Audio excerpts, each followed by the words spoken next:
Welcome, welcome, welcome. I'm Rebecca Vijay, the founder and CEO of Fount of Grace Creatives.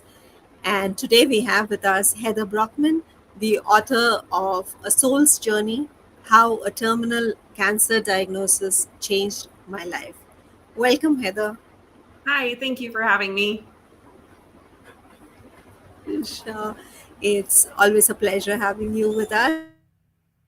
So today, we'll have our readers get to know a little bit more about your book. So all those who are joining us live, please put in a hashtag live. And those who are catching us on replay, please put in a hashtag replay. Heather, would you like to share with our viewers a little bit about your book and what's it been about? Yes, I would love to. So the book was very much a documented journey of my cancer. So back in 2019 is where everything started, and from the time I was diagnosed, I knew that this was different. Like I knew that this was going to be a hard path for me to walk, but that this was doable. And in the back of my head, I always heard this tiny little voice that I was going to be okay, but I just didn't know how I was going to be okay. And I didn't really realize all of the lessons that were going to unfold and everything that I was going to learn along the way. So it was almost 3 years from the very beginning of it to, now. Um, I decided that I wanted to document everything, how I was feeling, how I looked, everything that I went through, all of the treatments that I tried, things that worked, things that didn't work. So I decided, let's put this in a Facebook post. I wanted people to follow my story, and I also wanted to give people hope. And then I also had a very personal journal. My mom, when I went to Mexico, she left me a journal, and in it she put, I want you to document everything so that this can be a source of hope for others. And that's exactly what it was. It absolutely is a wonderful resource, especially for all those who are going through cancer, people who are caregivers, and who are looking at different options for different treatments that they can go in for. Uh, how has this cancer journey uh, changed you? Oh, goodness. So before cancer, I was just surviving. I didn't really know what it was like to live. I was just in this constant state of survival. And my body was very much used to those stress hormones. I was a very angry person. I threw myself into work. I didn't really address any of my emotional needs. I didn't really address anything. I put all of me on the back burner. And you can only do that for so long before your body just gives up on you. And my body just kind of gave up. I mean, it gave me warning signs for years, and I chose not to listen to them. So going through cancer and going through this complete deconstruction of who I was, I had to figure out who I wanted to be. We're not cut from the same cloth. So everything that I thought I knew about myself got me to this point. And I had to create Heather 2.0. Like, what was that going to look like? So I looked at it like I was a puzzle piece, and I had to be really careful that I didn't put those old puzzle pieces into this new version of me. And I was very careful to make sure, does this serve me moving forward? Um, so some of that I still have to ask myself on a daily basis, like, why am I getting so upset about this? Or what is the real issue behind these emotions? So it's really taught me to pause a little bit. But when I do find myself falling back into those old patterns, like I have that constant reminder of the physical scars that I carry of what my lifestyle did to me ultimately, the stress that I carried, the fact that I just didn't take care of myself. So it is a constant reminder to just slow down and live in that present moment, because that's really all we have is right here and now. And what would you say to those who are going through such a journey themselves right now, who do not have hope, who are finding it very stressful, and they are taking in all the negative energies and bringing themselves down? Oh gosh. I very clearly remember being in that space where it felt hopeless and I didn't know if I was going to survive this. One thing that I had to realize, and it took me a while to actually get this, but no one is guaranteed tomorrow. We all feel like we're impervious to bad things, but really, you could walk outside and get hit by a car. You could get hit by a meteor. Like, you just don't know when your time is up. So I realized that as a cancer patient, especially a stage 4 cancer patient, it gave me that different perspective. Like, if I don't know what tomorrow's going to bring, let's focus on right here and right now. And I might not have any control over the external experiences in my life, but I have all of the control over how I respond to them and how I react to it. And another big thing for me was my faith, which I had none of before cancer. I very much prayed when I needed something. And with stage 4 cancer, I definitely needed something. I needed help. I needed prayers. I needed to feel like there was something bigger than me, because I could not handle the stress of this diagnosis. So I had to learn how to put my faith in something that I couldn't see, because I could sit there and dwell on what if, but what if this works? Or what if I'm healed? So you can focus on, I might die from this, or you could put your energy on, what if I beat this? So it's really just a matter of where you focus your energy. And you've mentioned how um, words that you speak to yourself, your mindset, how they impact on you. Yes, very much so. So, really, we create the life that we are currently living. Our thoughts become our reality. So, there was a specific time when I was in Mexico and I was going through the actual chemo, the Red Devil, and I had always said that chemo is going to kill me. And here I am watching this chemo drip into my veins and realizing I'm about to manifest my own death here. So I real quickly had to not only change my perception on the chemo, like, not only this is not going to kill me, this is here to kill the cancer. So I had to reframe how I viewed that. But I also had to be really careful with just the words that I was saying. We're so powerful with the words that we use, and we don't even realize the words that we're using. Um, so from there, I had to become very conscious. It's what what am I actually saying? So, for example, like, if somebody is wanting to remember something, what do they normally say? Oh, don't forget. But instead, it should be, remember this. So it's just, I had to learn how to talk ultimately, because your whole life you're kind of trained to think negative. But for me, like, I really had to learn how to speak in a manner that was beneficial for the life that I wanted to have. Yeah, and you also go into some detail about what happened in your past and how that was affecting your current reality at that time. Yes. So back in 2012, I was involved in a really awful crime, if you will. And shortly after that, I found myself not wanting to wake up. Like, I would pray to God to not be here anymore.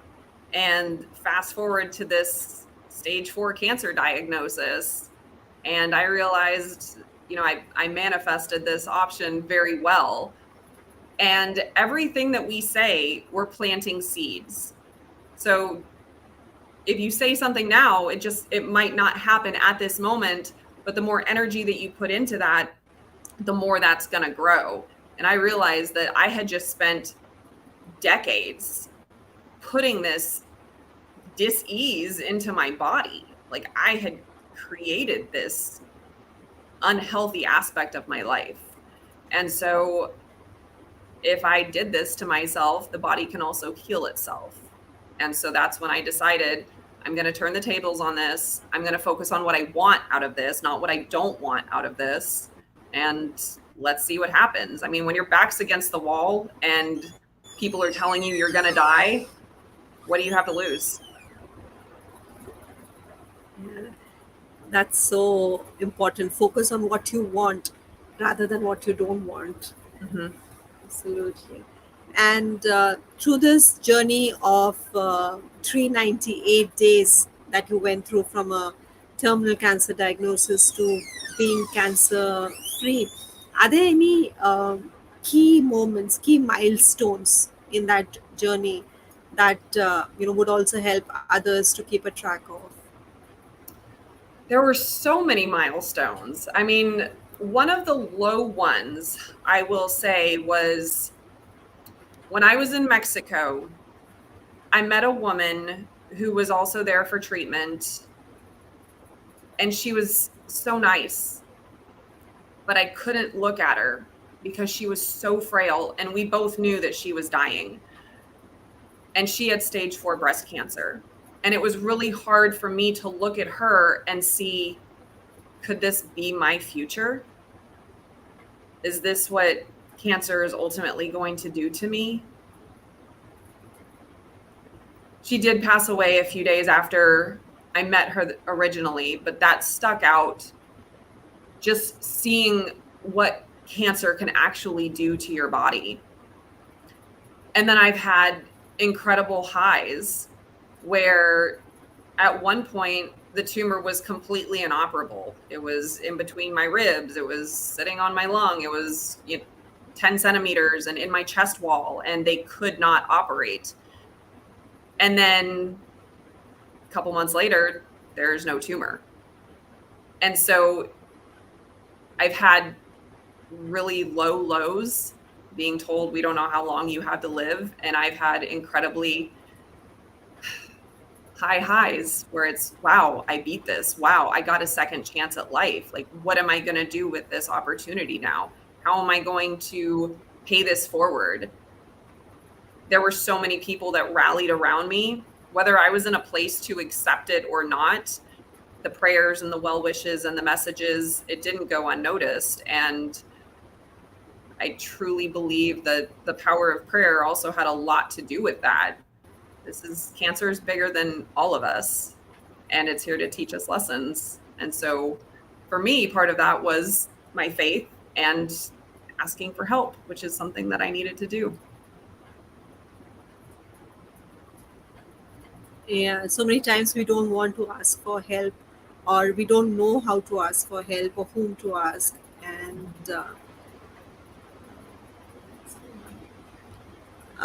so today we'll have a little book reading session. If you would like to read any specific section that you want for our viewers. Yes. So this is the very first section, and it's called Finding a Lump from October 2019. It started with a tiny lump and a wave of panic. I remember clearly taking a shower and feeling the tiniest lump above my nipple on my left breast. In an instant, my blood ran cold and a million thoughts raced through my head. No way it could be cancer, I thought to myself. Women find lumps all the time, and I have dense breasts, so I'm sure it's nothing. Nonetheless, the panic had already sunk in. In an instant, I did an internal rundown of anyone in my friend circle that I could reach out to for help. I knew I needed reassurance and to be talked off this ledge, and if something was wrong with me, I was going to take a more holistic approach. I had spent years turning my life towards a more natural lifestyle, less chemicals, better eating, and much more conscious of what I was putting in my body. I immediately called my friend Judy, got the number for an integrative medicine doctor in the Houston area, and scheduled an appointment for a thermography scan. If this was something I needed to be concerned about, I wanted to limit the amount of radiation I was exposed to. I knew that mammograms were the go to diagnostic scan, but I had heard horror stories of false positives and unnecessary additional scans, not to mention the additional mental stress, and I did not want to fall victim to this statistic. The day of the scan finally arrived, and I walked through the door of the office building, somehow knowing deep down that this scan, this day, and this moment were the beginning of a new chapter for me. It was an eerie feeling, an unsettling knowing that things were about to change. The exam itself was easy. I sat on a chair, faced a large machine that scanned my body for heat. A few snapshots from different angles, and the test was complete. I would have the results in a couple weeks at the latest. Waiting for the test results filled me with anxiety. I tried to put my worries in the back of my mind, to focus on regular life, and to convince myself that everything was fine. After a week of sleepless nights, the results finally arrived. Suspicious areas noticed, read the report. My heart sank. I was too afraid to address this scary, unknown situation head on. So I started looking for alternatives to having the doctor confirm the bad news. A few friends who were heavily involved in holistic healing told me about black salve, a medicinal herb that draws out impurities from the body. I blindly followed the advice given to me and made some phone calls, which eventually led me to get in contact with a small family business up north. I explained my situation, and the man on the other end of the phone gave me some hope. He shared some success stories with me about people who had been in similar situations, and I left the call thinking that this tincture would somehow be the solution to all my problems. The package arrived a few days later, a small silver tin filled with a black, sticky tar substance. I stared at the tin, unsure of how to proceed, but knowing the first step is just do something. So I applied a large amount to where the lump was, silently praying this was only an abscess or a clogged duct. My head in the sand attitude refused to let me accept that this could be anything life-threatening. I knew I needed to face the situation head on, but I was too afraid to accept any of what was unfolding. Looking back, I wish I had asked more questions, done more research, and taken my health into my own hands, instead of solely relying on the others to tell me what path to take. Lesson 1. As scary as medical issues can be, ignoring them will only compound the situation. The searing pain of the black salve eating through my skin, eventually leaving a gaping hole in my chest, was more painful than I can describe. The hole was constantly bleeding and getting bigger. After a few months of things not getting better, I was forced to accept that what I was hoping would be a stubborn abscess looked more and more like it was not the case. I watched in horror as my nipple became inverted and my breast dimpled. I jumped on the internet, desperate for answers to this newest symptom, and according to WebMD and other sites I found on Google, I was going to die. All symptoms pointed to inflammatory breast cancer. This specific type of cancer cannot usually be diagnosed until later stages and can be mistaken for a breast infection. All the symptoms lined up, and in my head, I had already diagnosed myself with end-stage cancer. I decided to take the final step towards saving my mental health. I stopped looking on the internet. Nothing good was going to come from making assumptions when I did not have any facts. I figured it was a good time to bite the bullet, face my fears, and go to the doctor. Lesson 2, when in doubt, stay off the internet. I made an appointment with my doctor to have her look at this unsightly sore. On the day of my appointment, I was anxiously waiting in the exam room when she came in, took one look at the hole in my chest, and said, "This looks like cancer." I felt the blood drain from my face and pins and needles all over my body. She took a swab and sent me in for an emergency ultrasound and mammogram. I was so scared. I was only 37, too young to even start getting mammograms. There was no way this was cancer. They just had to be taking extra precautions. When the doctor asked me if there was a family history of cancer, my stomach sank even lower. My maternal grandmother had died of breast cancer in her early 40s. I had never had any kind of medical testing done so far, and here I was going in for emergency diagnostic scans. What was happening? The mammogram technician could see how scared I was and attempted to calm my fears as much as she could. The small talk went in one ear and out the other, and I took everything in, and it took everything in me to keep from bursting into tears. Next was the ultrasound. I was shuffled from one room to another down a twisting hall that smelled like hand sanitizer. The ultrasound technician performed the exam as I scanned the screen of the machine, hoping to not see anything outside the ordinary, except I didn't know what the ordinary looked like. The exam was over, and I was told to wait right here. Where exactly am I going to go? I thought to myself. I'm half naked in a hospital gown with no recollection as to where I left my clothes. Sure, I'll just sit tight. The door opened, and in walks the radiologist. Well, shit, this can't be good. He proceeded to go over the same spots the technician did, but with a little more vigor. Did you get this one? What about that one? How big was that? Did you measure this size? I laid on the exam table, tears streaming down my face, scared of what exactly they were measuring. He told me that there were suspicious spots in my left breast and my lymph nodes, and they would need to schedule me for a biopsy to confirm their suspicions. I felt sick. Everything felt surreal. This could not be happening to me. I worked out, I was active, I ate relatively well, and by all medical standards was too young for this. A few days later, my world came to a screeching halt. I was in the middle of grooming my Maltese Snowball when the phone rang. It was a call I was waiting on. My results. Hi, Miss Brockman. I'm calling to inform you of the results of your recent test. The swab came back as malignant. You will need to find an oncologist and figure out what path you would like to take. Have a good weekend. Have a good weekend, I thought to myself. Did I just hear that correctly? I repeated the conversation over and over in my head, trying to make sense of what I heard. I have cancer. It came back as malignant. I have cancer. I repeated the words over and over in my head, but the words did not sink in. I stood there with the phone in my hand, staring blankly into space, feeling completely numb. During this time, my grooming company had been shut down due to COVID, the first time since opening the doors in 2004. My boyfriend was working overseas for an unspecified amount of time, and I was just delivered the most earth-shattering news a person can receive.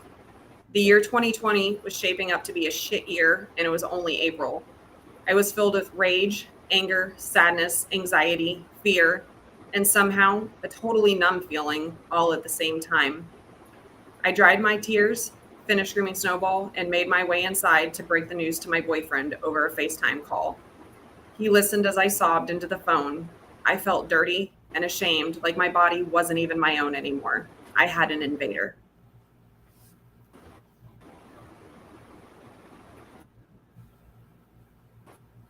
So that's the first section.